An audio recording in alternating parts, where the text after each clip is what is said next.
사울의 군사령관이었던 아브넬이 사울이 죽고 난 다음에 사울의 남은 아들 이스보셋을 앞세워서 이스라엘의 11지파를 다스리는 왕으로, 꼭두각시 왕으로 세워놓고 그 배후에서 자신이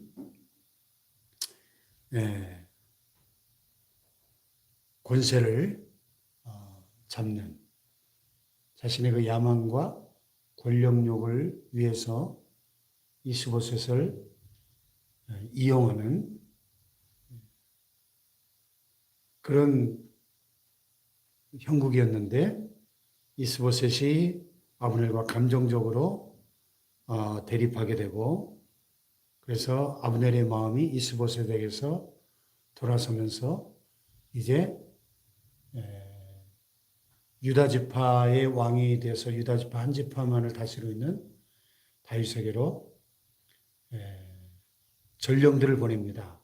보면 이 땅이 누구의 것입니까?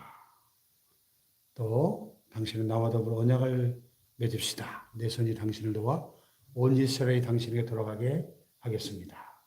이렇게 나라를 다윗에게로 넘겨주려고 하는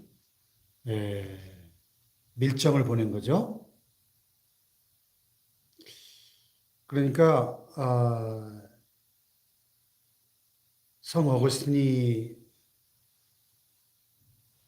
그 신국이라고 하는 그의 유명한 저서에서 말한 것처럼 세상에는 두 개의 나라가, 인류 역사 이래로 두 개의 나라가 있다. 그랬어요. 두 개의 나라. 하나는 세상 나라죠. 세상 사람들이 자신의 야망과 이익을 위해서 세워가는 나라, 세상 나라. 그리고 세상 나라는 마침내 멸망하고 말 것이다 했고, 또 하나는 하나님의 나라, The City of God, 하나님의 도성. 하나님의 나라는 이 세상 나라의 역사 속에 아주 도도히 흐르는 강물처럼 하나님의 뜻과 하나님의 섭리를 이루어가는 나라, 하나님이 왕으로 다스리시는 나라죠. 그래서 눈에 보이지는 않지만은 지금 이 순간에도 이 세상 나라들 가운데 하나님의 나라는 계속해서 확장되어져 가고 있는 것이죠. 할렐루야. 그리고 그 나라는 영원히 멸망하지 않을 것이다. 아멘. 아멘. 어거스틴이 얘기했어요. 이 아브넬 같은 사람을 보면은 전형적으로 세상 나라를 세워가는 사람이죠. 자신의 야망과 권력욕을 충족시키기 위해서 어떤 그 상황에 따라 이리 붙었다 저리 붙었다 하면서 때로는 배신하기도 하고, 또 때로는 자기에게 이익이 된다 싶은 사람에게 아첨하기도 하고, 이렇게 자신의 이익을 따라서 배신하고 또 때로는 아첨하면서 자기의 나라를 세워가려고 하는 사람. 뭐 우리 주변에 보면 오늘 이 시대도 이런 아브넬 같은 부류의 인간들로 넘쳐나죠. 오늘 저와 여러분은 하나님의 나라를 세워가는 사람입니까? 나의 나라를 세워가는 사람입니까? 우리는 질문을 해봐야 돼요. 다윗이 위대한 이유는 그가 뭐 이스라엘의 왕이었기 때문에 위대한 게 아니고, 뭐 이스라엘의 왕들은 우리가 구약 성경에 수없이 많은 왕들이 있었어요.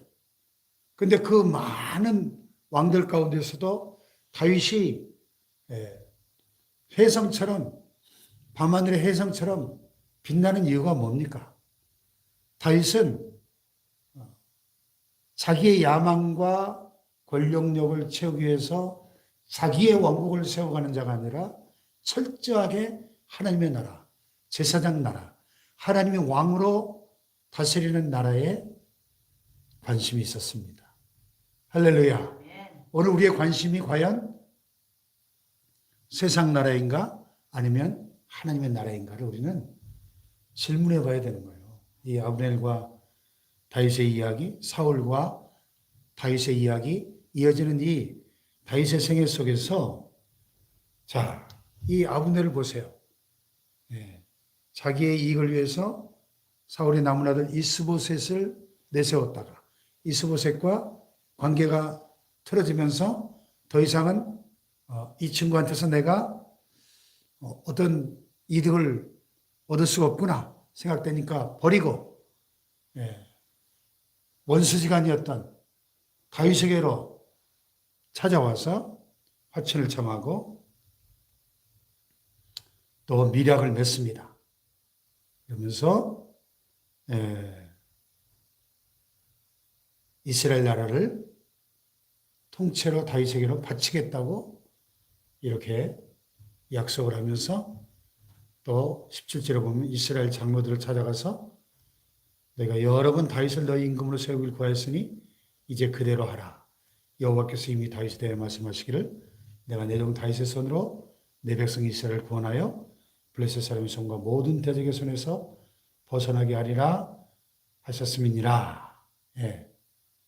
이렇게 해서 이스라엘의 장로들, 지도자들을 다 또 설득을 합니다.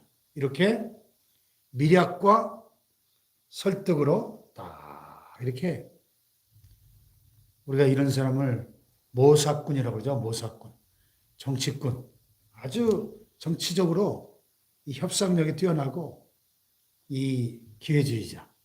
이 상황에 따라 내가 어느 편에 줄을 서야 내 야망을 실현할 수 있을지를 너무나 잘 아는 전형적인 정치꾼, 모사꾼의 모습입니다.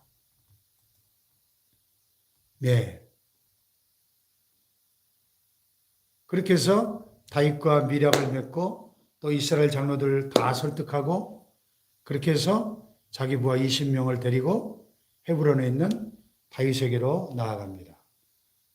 참 다윗이 위대한 것은 저 같으면 지금 어쨌든 원수였던 사울의 군사령관이었고 사울이 죽고 나서 자신을 옹립한 게 아니라 사울의 아들 이스보셋을 왕으로 옹립해서 어쨌든 간에 하나였던 이스라엘 나라를 두 개의 나라로 분열시킨 장본인이지 않습니까? 그러면 저 같으면은 아브넬을 처단했을 것 같은데 아브넬을 품어요.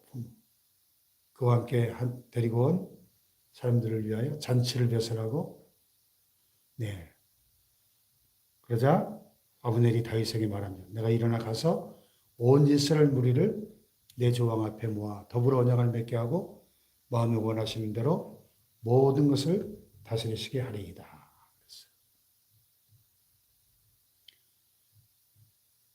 그래서 다윗의 관심은 자기가 이스라엘의 12지파 통일왕국의 왕좌에 등극하는 것, 그것이 그의 첫 번째 관심사가 아니에요. 이 지금 분열된 하나님의 나라가 이 제사장 나라로서의 사명을 감당해야 될 이 이스라엘 나라가 하나님의 택한 백성, 이 이스라엘이 이렇게 한 민족이 서로 나뉘어서 갈등하고 대립하는 이 상황을 해결함으로써 하나님의 뜻이 이 땅 가운데 이루어지기를, 하나님의 뜻을 이스라엘 나라 가운데 이루기를 갈망하는 그 하나님의 나라를 세우기 원하는 그것이 그의 첫 번째 관심사였다는 사실이 중요합니다. 할렐루야. 그렇기 때문에 이 모사꾼이지만 비록 이 정치적인 야망을 가지고 있는 아브넬도 품을 수 있는 거예요. 그렇지 않다면 저 같으면 이 호랑이 굴 속으로 들어온 아브넬을 잡아서 처단하죠. 정적인데.